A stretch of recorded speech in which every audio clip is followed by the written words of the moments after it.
All right, let's dive into one of the most intense, most dramatic prophecies you'll ever find, the story of Gog of Magog. It's this ancient tale packed with a massive invasion, a truly shocking divine intervention, and, well, a terrifying feast that completely turns the tables on the conquerors.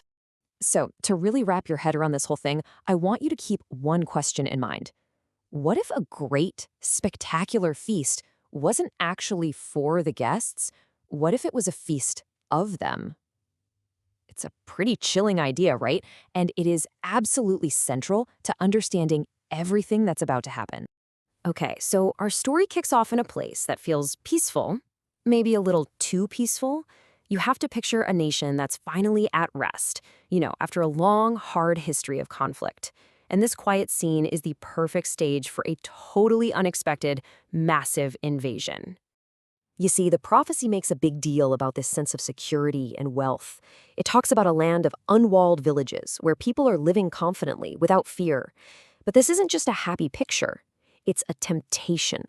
All that prosperity, combined with what looks like a total lack of defenses, makes them the perfect target for a greedy opportunist. And that, of course, brings us to our main antagonist, this incredibly powerful warlord who comes storming in from the distant north. But here's the thing. As we're about to see, he isn't exactly acting on his own. He's the uninvited guest summoned by a higher power for a purpose he completely misunderstands. So, who is this Gog of Magog? Well, the text paints him as this powerful, cunning leader, a chief prince from way up in the far north. You gotta understand, he's not just some local chief, he's the mastermind behind a huge military alliance. We're talking about a truly formidable enemy. And the coalition he puts together is just staggering. Seriously, this isn't some small regional squabble. He pulls in major powers from all over the map. Persia from the east, nations from Africa to the south, and other big players from the north. The sheer scale of it is meant to feel totally overwhelming, like the whole world is descending on this one small nation. But here is the massive twist in the story.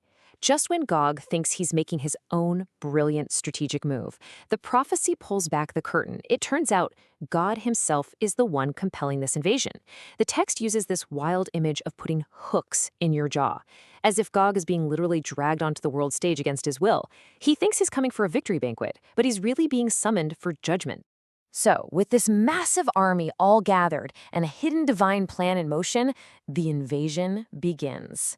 And the way the prophecy describes its scale, well, it's nothing short of terrifying. I mean, just picture it for a second. An army so huge that it literally blots out the sun as it swarms down from the north, described like a cloud covering the earth. That imagery just captures the sheer panic and helplessness of the people on the ground. It's not an army. It's an unstoppable force of nature. In their motive? It's pure, simple greed. They see these rich, unwalled villages and they think it's an easy payday. They're not driven by some grand ideology or ancient grudge. Nope, just a brutal, straightforward desire to take whatever they want.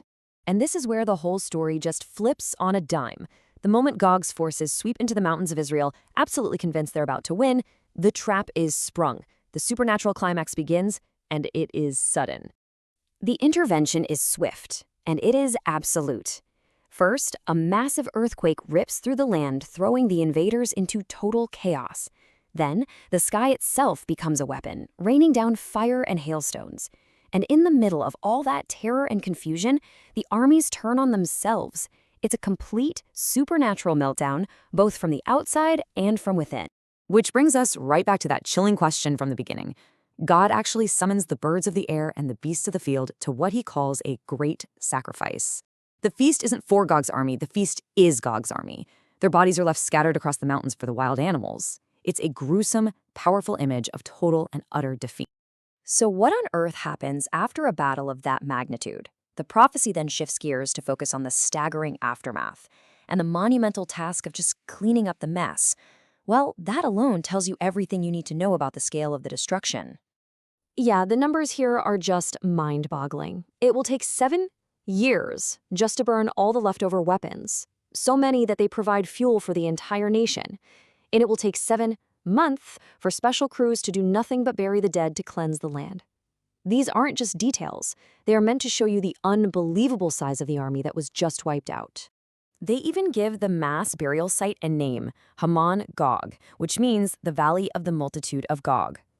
Naming the place like that acts as a permanent memorial, a stark physical reminder of what happened, and a symbol that the land has been permanently purified of its invaders. So, what was the whole point of all this? The prophecy is really clear about the why. This wasn't just about wiping out an enemy army. The ultimate purpose was to reveal divine power to the entire world, to purify the land, and to set the stage for a restored spiritual covenant. In the end, all that destruction was actually the path to a much bigger revelation. And that kind of leaves us with one final thought to chew on. The story is named after the warlord Gog, but in the end, he's just a pawn who is dragged onto the stage. So when an act of such unbelievable destruction is really designed to lead to a moment of revelation, who is this story truly about? The invader, the defender, or the one who set the entire stage from the very beginning?